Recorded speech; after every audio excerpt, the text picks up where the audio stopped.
Hello, everybody. Welcome once again to this episode of Under the Macroscope, our weekly catch-up with Skybound Capital's Chief Strategist in the UK office, Jabir Sadawala.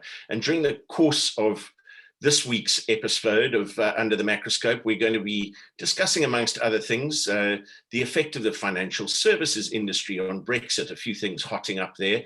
We're going to continue our discussion around labour market numbers, and then also some interesting views on what's looming as a large housing shortage, especially across the EU. But before we get to that, a story that's dominated world headlines for the past week or so, the conflict in Gaza. And Jabir, I know you have read deeply about this. There are many misunderstandings. But the great sadness is it's causing an enormous amount of ongoing pain, as it has done for many, many years, many decades, and also has a tangible effect on global politics and economies. Yeah, thanks, Matt. It is a sad one. It's almost become routine, really, this Gaza eruption. You know, it's almost like a cyclical phenomenon. And sadly, it's probably going to end up with a similar ending. There are efforts underway right now by the Americans to try and mediate some peace. But you know, at the end of the day, nothing's going to change. That's the problem. You know, the news doesn't help here. The media doesn't help in terms of its reporting. All we hear is how, you know, rockets were being fired, and that spurred the whole thing into action. But there were events before that led to discontent, which unfortunately we don't get to hear about, particularly recently in an area called Sheikh Jarrah. It's it's East Jerusalem, about 2 kilometers from East Jerusalem, I believe. And it was sparked off basically with some households being forced to, you know, being evicted, and homes being handed to Israelis, local Israelis. So it is a sad one, but I don't think there's going to be any end in sight. And it's so political insofar as it's almost like Netanyahu's attempt to maintain power in a way relies on Hamas, if you know what I mean. I mean, you know, he needs that to help him generate something in the media. But successively, I feel that his government is just becoming weaker and weaker. He's not getting the majority that he wants, at least not, you know, not outright majority within his own party. So he's always having to rely on alliances with other factions.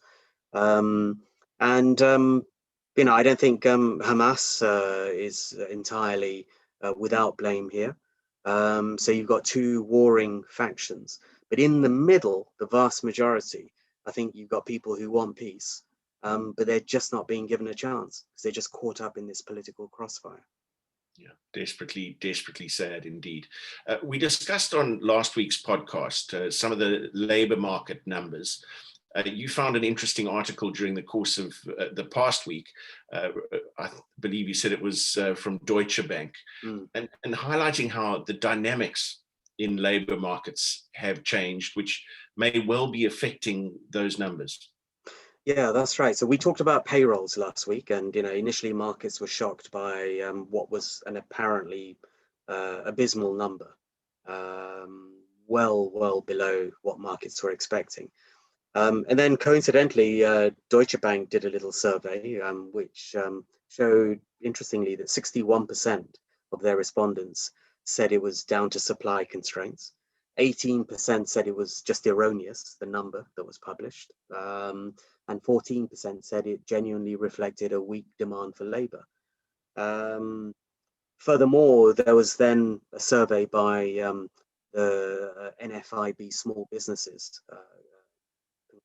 grouping, and that showed that jobs hard to fill have hit record levels. So when you start to sort of tweak into it, I mean, you know, finding qualified employees remains the biggest challenge for small and medium-sized businesses. That's basically what they were concluding, and it fits in with some of the changes that we've seen in the dynamics. For instance, there are a lot of people blaming the current labor constraints and shortages on the on the care bill, which is they're arguing that this is discouraging people from coming back to the workplace. And this week we saw Biden trying to pressure certain states into doing something about this. One or two strikes and you're out. That kind of approach. But there have also been some, what looks like structural changes in the labor market. So, for instance, those more advanced in years have probably thought to themselves, well, after a couple of good years of markets, maybe I can stretch my finances and just retire early. So I think we're going to see a big dropout rate. The other factor here is that the younger ones have retrained, and so they become more deployable elsewhere. You've got other issues. For instance, parents have been struggling to get back to work because daycare and school facilities have been either closed or just on reduced hours. So parents, what can they do? I mean, they have to cut their own hours. So there are all these factors here, but it was just an interesting one. I think going forward, we're going to see some really significant changes to the labour market. Well, that last point gives us a perfect segue into our next topic, which is around how during these times of COVID, a lot of people working from home, and there's been a move towards moving out from some of the major cities and people looking for homes further afield because they don't have to be necessarily close to their place of work. There's a fascinating study that you found around housing shortages, especially across the EU. Yeah, that's right. So in the past, there have been plenty of weekly even publications on how in the US people are moving out from the big cities into the sticks, into suburbia and beyond. They can buy a lot more house basically for their money, and possibly even with no mortgage or at least a reduced mortgage. Where we're starting to see European governments fight back, if I can call it that. There was an interesting Reuters article around this. So, for instance, starting with Sweden, they were saying how Sweden's government is trying to shut down Bromma Airport, which is on the western edge of Stockholm, and convert it into 30,000 new homes. Now, if they do that, that's a very significant step forward. It then goes on to look at, for instance, Germany as well, where Berlin's former airport, Tegel, is closed down to build more than 5,000 apartments. And its politicians are looking at building social housing at the former Tempelhof airport in the heart of the city. Germany has federal elections looming in September. And in Berlin, only something like just over 17% own their own house or apartment. So that's how big the rental market is. In Germany as a whole, some 50% of the population rent. I mean, that's a staggering number. So you've got the same old story. You've got rising house prices in the city areas. Affordability is hard. I mean, people are struggling, and we need housing stock. And I remember some time back now, my colleague in London did a study into modular housing, which is quietly making inroads. We don't hear about this. And Germany, amongst others, is a leader in this area. It's just so much more efficient. It has ESG qualities around it, and I think you're going to see it pick up. But the implications here are quite significant because the level of household debt, driven primarily by mortgages, when compared, as a ratio compared to GDP, is very high, certainly in certain European Nordic jurisdictions.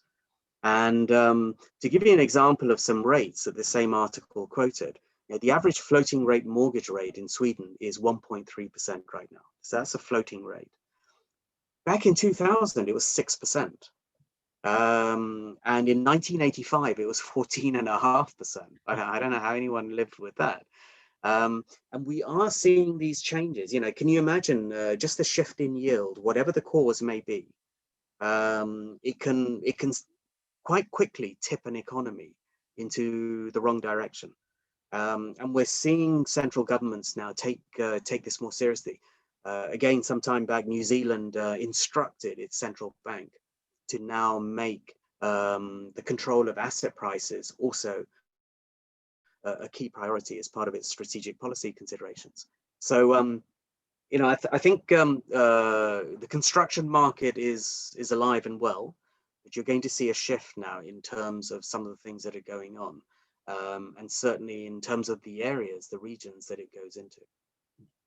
Finally, Jabs, we can't go more than a few weeks without bringing Brexit into this podcast. It continues to rear its head in various different guises. I think 2 weeks ago we spoke about the fishing rights of Jersey.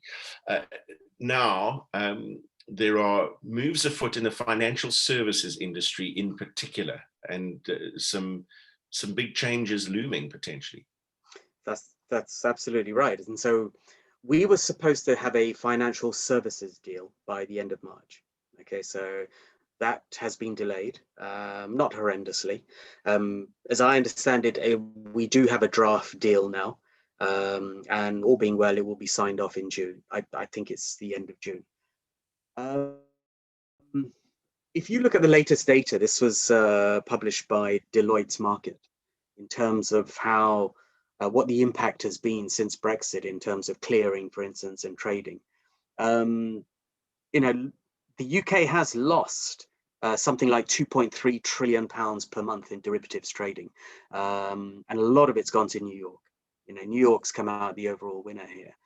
But it's just extraordinary how political this whole thing is. So banks and other market participants are no longer allowed to use London-based platforms to trade swaps, while Brussels has permitted the US to serve EU investors. So that instantly alone tells me that you had London on your doorstep before. Now you've purposely gone to the US, some 3 and a bit thousand miles away. Market share for euro swaps alone in London has fallen to around 10% from a high of 40. That's a big drop. It's a big drop. On EU platforms, it's gone up from 10% to 26%. So they're obviously boosting their own platforms, which was to be expected to an extent. In the US, it rose from 10 to 19, so almost doubling, basically. Across all currency trading in swaps, New York has fared even better. The relocation actually of this trading goes over and above that set by regulatory curbs. So it's clear that Europe is displaying an urgency around this. So the clearing still remains in London, although some of it has gone, but the lion's share of that is still in London. But frankly, I don't see how it's sustainable. I mean, currently under the deal, it will remain until June 2022. But it's down to the EU Financial Services Chief, Mairead McGuinness, as to whether or not she wants to extend it. Meanwhile, the French, of course, you got to love the French. They are seeking a mandatory requirement that it diversifies away from London and moves elsewhere. And I'm sure they'll be pushing, flying their own flag to try and boost that. And, all this comes at a time when last week we touched on it, how Angela Merkel is pushing for a change in relations. She wants to try and promote a trade deal with the US now. Things are cooling with China on the investment side and the trade side. So there's a very big shift going on here. And to me, it smells of Europe suddenly seeing the UK enjoying some success here. And they're thinking, okay, we need to do a bit of a U-turn and see how we can stop this in its tracks. But look, at the end of the day, when an outside party wants to choose a financial center for its trading or whatever it is, it's not just about financial incentives. Anyone can come up with financial incentives. It's about lifestyle, it's about culture, it's about time zone. And I don't think, I don't think London's out of the picture by any means. It's still an attractive city. There are loads of other stats that show how people are moving into London. We just spoke about property. Prime property in central London is still highly sought after. Europeans, the top of the league. So I don't think London's going to start worrying or losing sleep. Well, fair to say, Jabir, then, that you are staying well and truly put. Yes, most certainly. Well, we always know where to find you. As always, great to get your views. So interesting and so diverse. That's it for this week's edition of Under the Macroscope. This podcast series available on Apple, Spotify, and the Google podcast platform for Android. And you can also follow all of our podcasts, our past ones, on the Skybound Capital website, which is www.skyboundcapital.com. Till next time on Under the Macroscope, have a great week.